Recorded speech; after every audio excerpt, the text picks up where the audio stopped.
Shalom saudara-saudara dimanapun Anda berada, salam sehat, berjumpa lagi melalui Renungan Harian Toraya edisi 6 April 2021. Pembacaan kita hari ini saudara-saudara terambil dari Markus 12 ayatnya yang ke-18 sampai dengan ayatnya yang ke-27. Namun sebelum itu mari kita bersama-sama meminta kekuatan kepada Tuhan di dalam doa. Kita berdoa. Allah yang Maha Pengasih, kami bersyukur untuk setiap kesempatan yang Tuhan masih berikan kepada kami. Secara khusus hari ini ya Allah, ketika kami masih ada sebagaimana kami ada saat ini, kami percaya bahwa Tuhan dan anugerah Tuhanlah yang memungkinkan kami. Saat ini ya Allah, kami akan bersama-sama membaca merenungkan kebenaran firman-Mu. Oleh karena itu, kuasai hati dan pikiran setiap kami. Biarlah kiranya firman-Mu yang akan kami baca dan renungkan saat ini sungguh mengambil tempat dalam hati kami dan boleh kami praktekkan dalam menjalani setiap kehidupan kami. Bersabdalah kepada kami ya Allah, karena sesungguhnya kami telah siap mendengar firman-Mu. Di dalam nama Tuhan Yesus, kami berdoa kepada Bapa di sorga. Amin. Saudara-saudara yang dikasihi Tuhan, Markus 12 ayatnya yang ke-18 sampai dengan ayatnya yang ke-27. Lembaga Alkitab Indonesia memberikan judul Pertanyaan Orang Saduki tentang Kebangkitan. Datanglah kepada Yesus beberapa orang Saduki yang berpendapat bahwa tidak ada kebangkitan. Mereka bertanya kepadanya, "Guru, Musa menuliskan perintah ini untuk kita. Jika seorang yang mempunyai saudara laki-laki mati dengan meninggalkan seorang istri, tetapi tidak meninggalkan anak, saudaranya harus kawin dengan istrinya itu dan membangkitkan keturunan bagi saudaranya itu. Adalah 7 orang bersaudara. Yang pertama, kawin dengan seorang perempuan dan mati dengan tidak meninggalkan keturunan. Lalu yang kedua juga mengawini dia dan mati dengan tidak meninggalkan keturunan. Demikian juga dengan yang ketiga. Dan begitulah seterusnya, ketujuhnya tidak meninggalkan keturunan. Dan akhirnya, sesudah mereka semua, perempuan itu pun mati.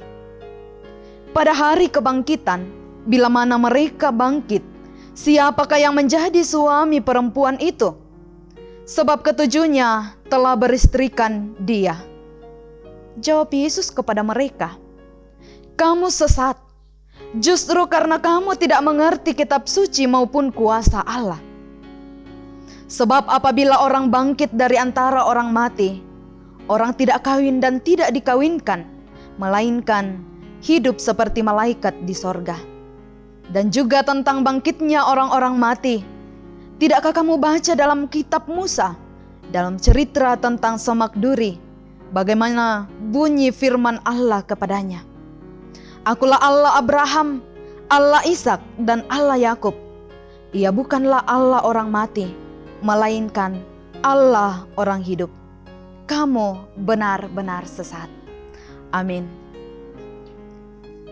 Saudara-saudara yang dikasihi Tuhan, melalui pembacaan kita akan bersama-sama merenungkannya dalam satu tema, yaitu salah menilai. Atau dalam bahasa Toraja, mak timbang salah. Salah satu tipe seseorang adalah terlalu mudah menilai sesuatu menurut kacamatanya sendiri tanpa melihat dan mempertimbangkan yang lainnya. Misalnya, berbicara soal tata gereja Toraja. Seorang majelis gereja yang sudah tua di suatu jemaat sangat ngotot tentang salah satu pasal dalam tata gereja Toraja, tanpa dia tahu bahwa sudah terjadi amandemen terhadap beberapa isi. Akibatnya, orang itu bertahan terhadap apa yang ia tahu. Padahal telah terjadi perubahan terhadap pasal tersebut sesuai perkembangan pelayanan gereja. Nah, saudara-saudara, orang Saduki adalah orang Yahudi yang kaya dan berpendidikan. Jumlah mereka sebenarnya sedikit, tetapi pengaruh mereka besar hingga banyak yang menduduki posisi penting dalam kepemimpinan bangsa. Mereka tidak mengikuti tradisi yang dianut oleh orang Farisi.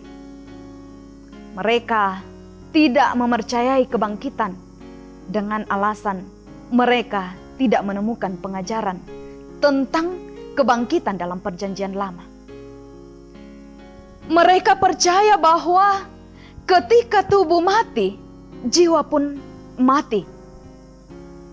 Maka pertanyaan yang diajukan kepada Yesus seolah bermaksud mengolok-olok. Saudara-saudara yang dikasihi di dalam Tuhan, mungkin masih banyak di antara kita orang Kristen sampai saat ini yang salah menilai hal kebangkitan orang yang telah mati dalam Tuhan. Ataukah kita dipengaruhi oleh pengajaran-pengajaran yang sesat tentang hal kebangkitan? Namun yang pasti bahwa Allah kita bukanlah Allah orang mati, melainkan Allah orang hidup. Maksudnya bahwa orang yang hidup di dunia untuk Kristus akan mengalami hidup kekal yang ditujukan bagi Kristus. Itu berarti kita tak perlu mempersoalkan bagaimana keadaan surga nanti. Ingat, jika kita hidup bersama dengan Kristus di bumi ini, maka kelak kita pun akan hidup bersama dengan Dia di surga sana. Yakinlah saudara-saudara bahwa percaya akan kebangkitan Kristus berarti sebuah kesukacitaan abadi. Amin. Mari kita berdoa. Dalam menjalani kehidupan ini ya Allah, seringkali kami salah memahami kebangkitan. Namun biarlah melalui kebenaran firman-Mu yang telah kami dengar bersama saat ini, kami akan semakin dimampukan untuk memahami kebangkitan yang sesungguhnya. Terlebih dalam menjalani kehidupan ini, ajar kami ya Tuhan untuk tidak dengan cepat dan tidak dengan begitu mudah menilai segala sesuatu dari kacamata kami sendiri. Ya Bapa di dalam kerajaan sorga, berkati setiap umat-Mu dimanapun mereka berada saat ini, secara khusus yang mendengarkan kebenaran firman-Mu. Sekiranya kami semua tetap dikuatkan, tetap dimampukan untuk menjadi pelaku-pelaku firman di dalam menjalani kehidupan kami, sehingga kehidupan kami ya Allah sungguh-sungguh mempermuliakan Tuhan. Ampunkan segala dosa dan kesalahan kami ya Bapa, dan mohon sambut sempurnakan doa kami. Karena semuanya ini hanya kami bawa melalui perantaraan anak-Mu Yesus Kristus. Itulah Tuhan dan Juru Selamat kami yang hidup. Amin. Demikian kebersamaan kita melalui edisi hari ini. Salam bagi kita semua. Terima kasih.